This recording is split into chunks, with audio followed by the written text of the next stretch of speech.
I need a 30 for 30 to show that I'm different like Jordan and Pippen, you bitch. I need a 30 for 30 like Jalen and Webber. Nobody gon' fuck on my clique. I need a 30 for 30. All right, sticking with some off-season NBA news. This seems like the hot topic that just won't goddamn die. I think because people love beef, whether it's the rap world, whether it's the sports world. People love beef. And this is one of those beefs that shit. I don't know if Oprah can sit these motherfuckers down one day and get them to talk or some shit. But Isiah Thomas and Mike Jordan, them boys, maybe Farrakhan can talk to them. I don't know. That's where everybody like to run to Farrakhan somebody. But these boys just got smoked. And if you haven't seen it, Isiah Thomas was on Club Shay Shay. That's Shannon Sharp's new podcast, so he's the competition now. Shannon Sharp's new podcast, where he interviews guys and shit like that. And Shannon was kind of leading them in a bunch of stuff, because y'all know how Shannon feels about Mike. So he was kind of leading them in and egging them on, and Isiah gave him everything he wanted. If you haven't seen it, these are some of the hot things that Zeke said about Mike, and I want to get y'all guys' reaction. Zeke said that he dominated Mike head to head. He said he didn't even know that Mike didn't like him until he watched The Last Dance, so he was very disappointed after he watched it. Zeke said that he was able to beat guys like Mike by taking away their athletic gifts and making them play ball. Like, he even said that Mike had a 49-inch vertical, and so you can't do nothing with that, but shit, I'm going to handle him. He wasn't no competition. That is Zeke's word now. He said Mike was the only reason that he wasn't on the dream team. He put his square on Mike's shoulders. And he ranked Mike as the 5th hardest player that he ever faced. So, this got NBA circles buzzing right now, because the GOAT debate is raging after Bron won his 4th ring. So anytime somebody say something like Paul Pierce hitting Bron, or whenever Zeke or another Piston hitting Mike, it just adding fuel to the fire, man. So what are y'all reaction to Zeke's latest log that he's thrown on the fire of the beef between him and Mike Jordan? JoJo, we'll start with you. All right. Man, so much to uncover with those takes. So here's what I would start off saying. Paul Pierce to LeBron James is what Isiah Thomas is to Michael Jordan. It's no secret. I totally agree with that. They don't like each other. Okay, cool. Basically, everything you said that Isiah was saying, I think Isiah was lying on everything except the 5th toughest competitor. And the only reason I say that is because, you can't tell somebody else who gave them problems, right? Mm-hmm. I looked up the record between Isiah and Mike. Regular season, Isiah wins 24-19. Mm-hmm. It's 24-19. Playoffs. That's closer than I thought. I thought they would have been wilder than that. Okay. Playoffs. 12-10. Isiah wins. So I can see why he would say, as far as competition, why he may have put him 5th, right? So I say, okay, wait, let me make sure he not just, this not one of those, I just dislike this guy, and because this is in my favor, I get to say it. So I looked at Isiah's record against Magic. Regular season, Isiah was 6-12. Playoffs, Isiah was 6-4. So overall, that's 12-16. So I can't say he lied on that, because he got the better of Mike. It wasn't domination, but he did get the better of him. As far as him talking about he stopped the guys, what was it? His athletic? He said, basically, he was trying to say that as a little guy, as a guy 6 feet 6'1", he knew he couldn't out height you, out jump you or stuff like that, but he can outthink you, and he he knew how to take your athleticism away from you, and then we got to play some basketball. And see, and I know we're using these two guys, but we got to remember it's four other players that's out there also. But that's what Zeke was saying. Zeke was acting I like, know he tried to make it solo, yeah, but we all know if Zeke went against Mike 1-on-1, we know what the outcome is gonna be. Like Mike is gonna dominate him. But him saying Mike is the fifth, I gotta agree with him. He had a winning record against him. I need to go back and look at Dr. J's record against him. Yeah, I didn't do the other guys. I didn't do Kareem. But I'm assuming like Kareem was with Magic, right? Yeah, if you do Magic, you're doing Kareem. Yeah. Okay, so I didn't do Dr. J, so I don't know what that record would have been like. But I tell you what, while y'all are doing that, I'm gonna look that up. Okay, bet that. Clay, what were your thoughts? Because you still down with them Chicago Bulls, so I already know how you. I think he hating, man, and it's a deep hate. It's deep, and the reason why I say this is that folks forget that Zeke from Chicago. He from there. He from there.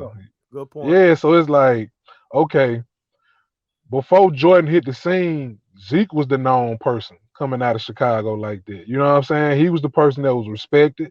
He went to one of the because I remember the movie Hoop Dreams.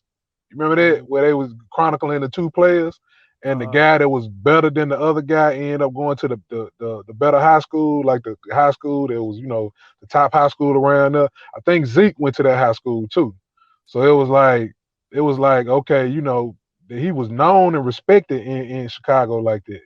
But when Jordan did what he did, I feel as if the media and the people around started giving Jordan more respect in Chicago than Zeke.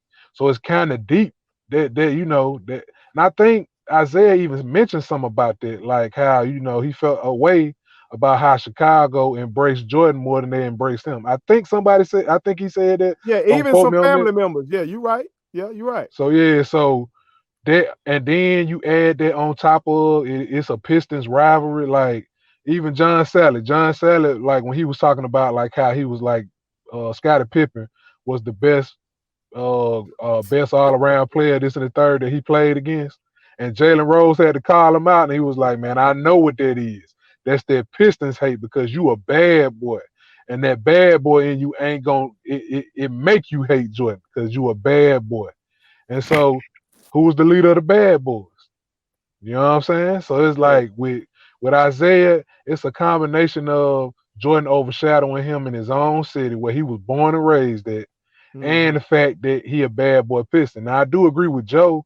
Jordan probably was, if you want to define competition, like competitor as the person that gave me the most problems to my goal to winning championships, then I'll say, yeah, you know what I'm saying, he the fifth best.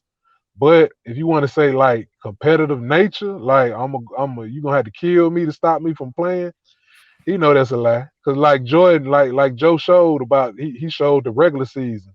Like ever since Jordan came in his rookie year, they were almost, it was either sometimes the Pistons would be 600 versus them, or the Bulls would be 600. It was always either like they was gonna be 4-3, or well, let me see. Now it'll be like 3-3, or some team would be 4-2, Pistons way, or the Bulls would be 4-2. Now that was going ever since his rookie year.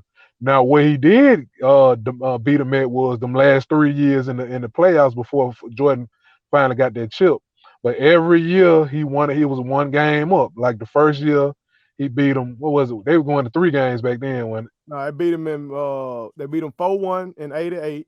Okay, so they jumped to what was it? Was it back then? Like, well, it was the first round that they went by. It was 3 games, or something like that. But they played them in the second round though. Yeah. So 8-8. Yeah, so it was like it was 1-4, then it was like what 2-4, then it was 3-4, yeah, then it was 3-4, then it finally jumped over to 4-1. So it was like they swept their ass. They swept. Oh yeah. I thought they had 1-1. I'm sure. But yeah. So it was like, okay, as far as the roadmap to rings, he probably early on was like, you can say that because if we really want to say who owned Jordan, it was Bird, really, just to be honest, because shit, Bird was spanking that ass regular season and playoffs. So you know what I'm saying? But like I said, Zeke, it's a it's that bad boy piston in him that's making him say certain things. Like how we was talking about, he said, I had to make I outsmarted players and I took away their physical gifts and it made them have to be real basketball players. I mean, shit, if you make Jordan rules up for somebody, you know what I'm saying? Well, maybe that will help you out. But it ain't just you. Your whole team having to stop this man because even during them regular season games, yeah, Zeke may have dropped 30, but I seen a couple of them games where Jordan was dropping 40 something on that ass. You know what I'm saying? Well, they knew I'm like, ain't no reason to make these Jordan rules up if you would just, okay, we both got our numbers, but I dominated you. Nah, you made them rules up because they was like, look, Jordan the man. If we stop him, we stop the Bulls. So it's like, man, a lot of that stuff that he exaggerating on. I put that as the bad boy in him. You know what I'm saying? He can't really give on top of him owning the city that he from. Well, Jordan recognized more in that city than he is. He can't get that man his full props. I mean, you did beat him, you know what I'm saying, when you was in your glory time, when you had your time where the Pistons was the team in the NBA. But after that, I mean, the people that you saying better competition than him, shit, when Bird first played him and said, hey man, this man God in basketball shoes, you know what I'm saying? Jeans or whatever, and sneakers. Then Magic straight up told him that when they was in the dream team, he straight up told him and said, hey, he looked at Bird. Jordan told him this is my league now. And he said, Magic said he looked at Bird and was like, shit, the both of them were looking at each other like, man, he ain't lying. So the competition that you looking at, that you saying more competitive, I'll say that Jordan was that man. So it's like, it's that bad boy in him. I don't knock him. Some of the stuff he was saying was true, but a lot of it was exaggerated because it was that bad boy in him. They can't, like Sally played for the Bulls and he's still, you know what I'm saying? He's still not gonna give him his full respect like that because that's that bad boy in them. If they do that, they letting down bad boy Piston Nation all around the world if they give Jordan his props like that. So it's personal with them, but I feel like if him and Magic can get down and they done did some way worse shit. Like shit, what Isaiah Slick was told said that he think Magic gay and shit. A lot of folks don't know this. Talk about it, Clay. Yeah, like he Slick was like, a man got AIDS, man. And you know, back then they was like that was the homosexual I tried disease. to tell folks be thinking I'd be lying to them. Yeah, so it was like, and this was so fucked up about it. They was the best of friends, really. Like they was competitors, but they was ace boom cool. They were kissing each other before the game, man. When that man said that shit, them boys fell out until recently where they did a little special. They did that special, and they sat down and they cried and all that. Come on, man. So I feel like if you can like, you know, it's certain shit that you can't do to no man. You can't call no man. Like, it's certain shit to get your ass killed. Like, you know what I'm saying? And one of them is calling a man gay when he not. You see what I'm saying? Them boys can't, and that's the homie too. You know and what I'm saying? That's supposed to be your friend. So it was, it wasn't like when it be your friend, your close friend to do shit like that to you don't even really be mad. You be hurt. You see what I'm saying? You be hurt behind this shit. Like, man, we better than that. And for them to be able to come back and sit down and talk, maybe it was because they was friends in the past. That's the reason why they came back and talk. But it's too much in the air with him and Jordan. I don't think they're gonna ever bury the hatchet.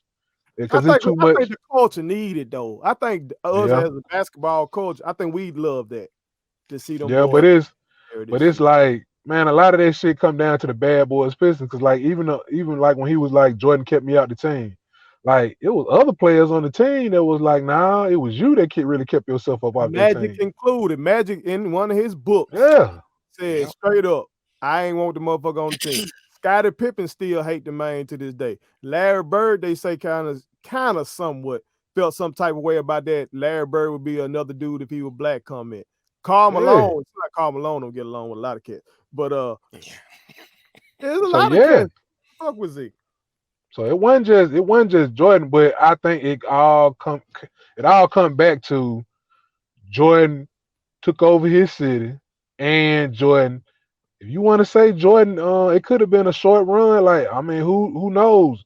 The Pistons may have could have snuck some more rings in here. Now they could have did that, but Jordan put a quick end to that shit. So that's what I'm saying. Like, it's a combination of all that's making him still feel that type of way. Just like how you were saying Paul Pierce and shit like that. The Heat put an end to their little dreams like that. You know what I'm saying? They did the same thing, and so it's coming from that same vibration. It's coming from that same vibe. Yeah. Man, it's just they build enemies and on the court, and it ain't stopped. And so it's like a lot of that stuff Zeke saying is exaggerated. Some of it is true, but he exaggerating on it because he a bad boy, and Jordan took that shine from him in Chicago. Yeah. Now, before I say this, because motherfuckers gonna be the way I get called a Brady hater. I guess motherfuckers may call me a Jordan apologist or something like that. But I just give facts. Like, I don't apologize for Jordan out the court. Jordan out the court doing his career was on some fuck shit. That Republican vice nigga too shit, that was some Some bullshit. fuck shit. All that gambling and shit like that, that was some fuck shit. He was doing some dumb ass shit. And I can admit that. I ain't got no problem with admitting that. But when it come to this court, Jordan capped about some shit in interviews. I heard Mike say one time, I was the kind of competitor that if I knock you down, I ain't picking you up. Then I'm watching him play the Knicks. He helping Patrick Ewing up like a motherfucker. Him and Charles Barkley laughing it up during the game and shit like that. You know what I'm saying? He might be capping sometimes too. And what Zeke is doing is capping. He capping in a whole lot of different ways. And I understand it. Cool. Mike said some fucked up shit about you in the last dance. He said not only he hates you back then, he still hates you to this day. All right, you're a grown man that can make any grown man feel some type of way. Just like you said with Paul Pierce, who that? Kendrick Perkins snitched and said that Paul Pierce and Brown were finna throw hands in the hallway or something. Yeah. So that's some real beef, okay? But you add capping, Isiah. You act like, okay, to somebody's point. One of y'all said something about Jordan scoring a lot against the Pistons. This is courtesy of MJ's GOAT from Twitter. This man, he'll be putting in some good work. And Braun got a lot of good sites that follow him too. He chronicled MJ's best games against the bad boy Pistons. Jordan put up 6-1 before them boys. Hey, that ended right there, man. Like, we know about the 69 game. We know about the 60 against Boston. This man got so many 60s. We forget that he gave E-boys 60. He had 59 against them, 49 and 15 boards in that game. Another 49, 8 and 6, 47 and 10 boards, 47 and 46.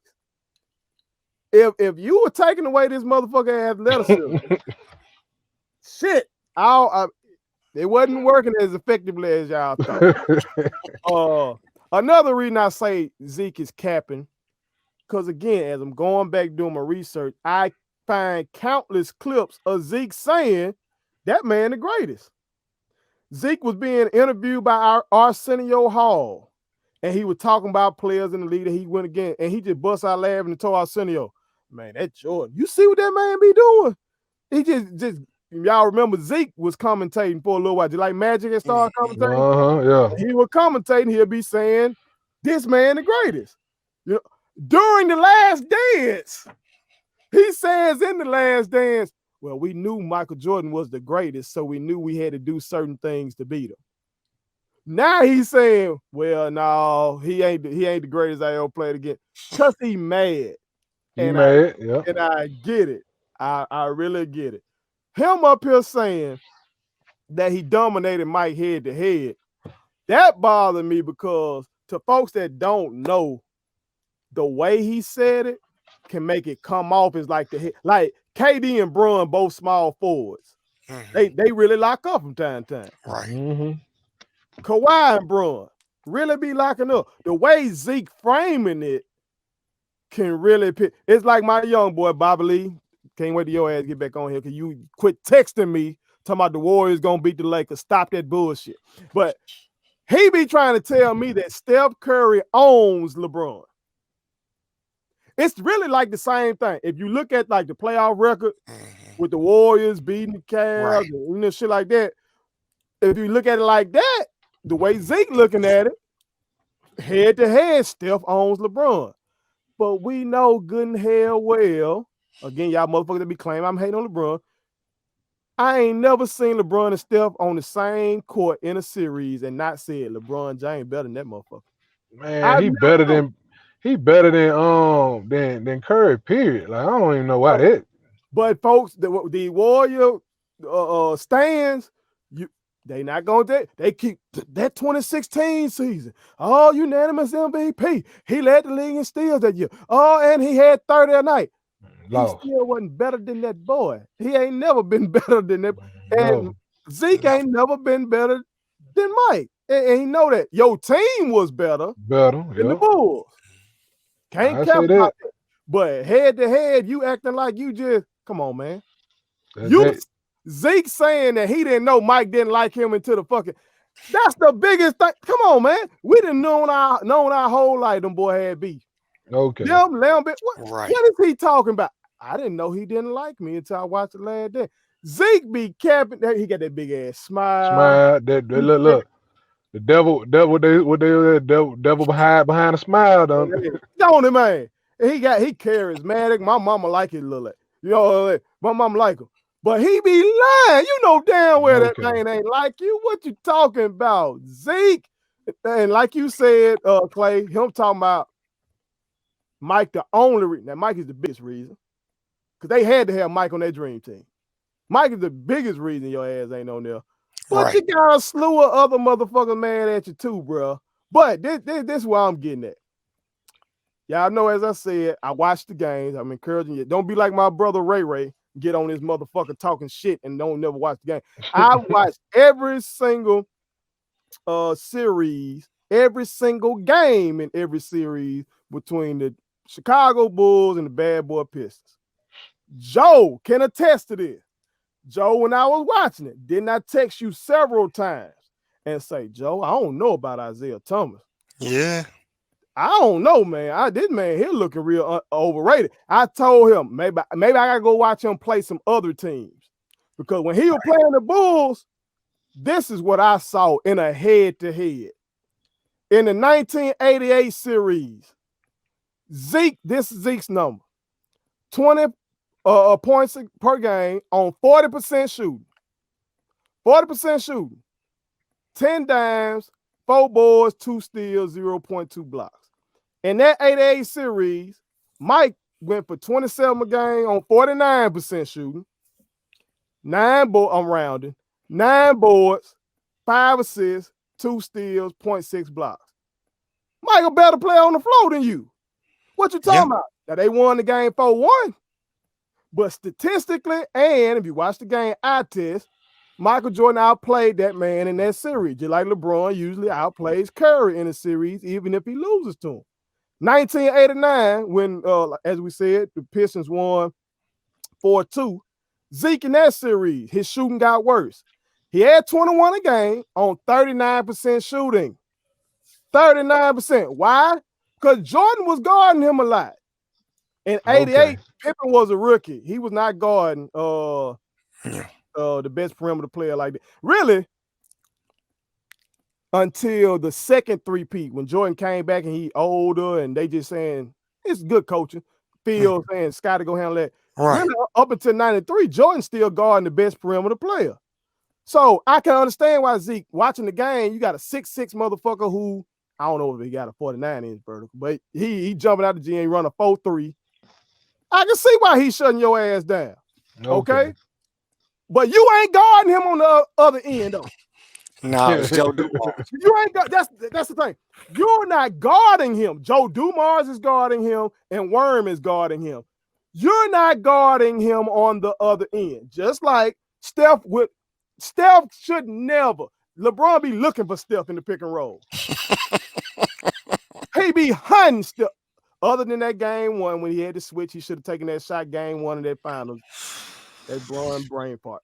You know, it be spot matchups, man. You know, it be spot matchups that they'll see each other on. But he not no primary defender. Like he needs to stop it. And neither was Zeke. But he up here. That's why I got such a big problem with him saying, "I take away your physical gifts." You ain't even guarding them, Zeke.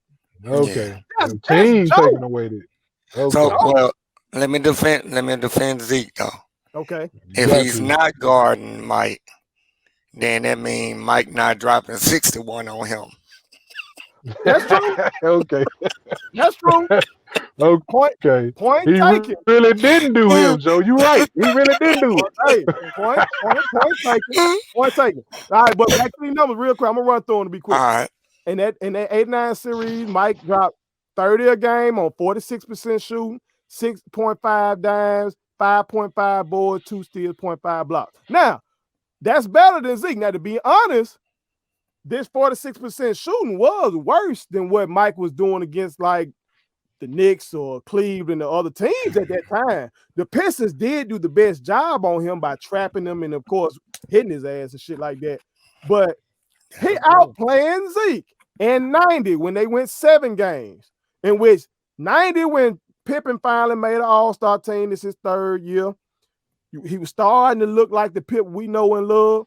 You know, they went to that game 7. Pip had that bad game, but everybody had a bad game other than Mike. So I ain't just finna get on Pip. But in that series, when they won in 7, Zeke went for 17.6 points per game on 40% shooting. 8.6 dimes, 6.1 boards, 2.9 steals, 0.4 blocks. The superstar on the other team, Mike, had 32 a game on 47% shooting, 7 boards, 6 dimes, 2.1 steals, 0.6 blocks. Now, Zeke won that series, but fast forward to today. If we watching a conference finals and we see Steph Curry go for 17.6 points per game in a 7-game series, and shoot 40%, we flaming him. Yeah. We gonna flame him. We gonna say KD saved you or Clay saved you or somebody saved you, but your ass played like trash offensively. But Zeke, motherfuckers don't know this stuff, and Zeke That's getting that away. Bad boy.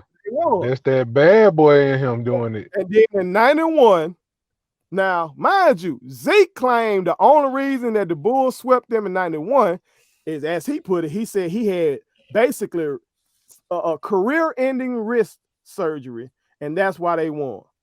Check out his numbers in 91. In 91, Zeke had 16.5 points per game in that series on 41% shooting, 6 dimes, 4.8 boards, 1 steal. So he shot 41% in that series. He claimed his wrist was messed up, right? Right. I just gave you in 89 when they beat him. Hell, you shot 39%. So that's just what you shoot. Was it? That's what you shoot against the Bulls. That was a tough matchup because if Mike wasn't holding you, they would have Paxson. Paxson did good defensively and spot shoot. Now, whenever Zeke saw Craig Hodges switch on his ass, barbecue chicken. Okay. Craig couldn't guard shit. Okay. Craig couldn't guard shit. And also by 91, y'all know who came in by then. BJ there by then. BJ would stick your ass too. So now you got to deal with Mike, BJ, or John. Oh, that's why your ass got swept.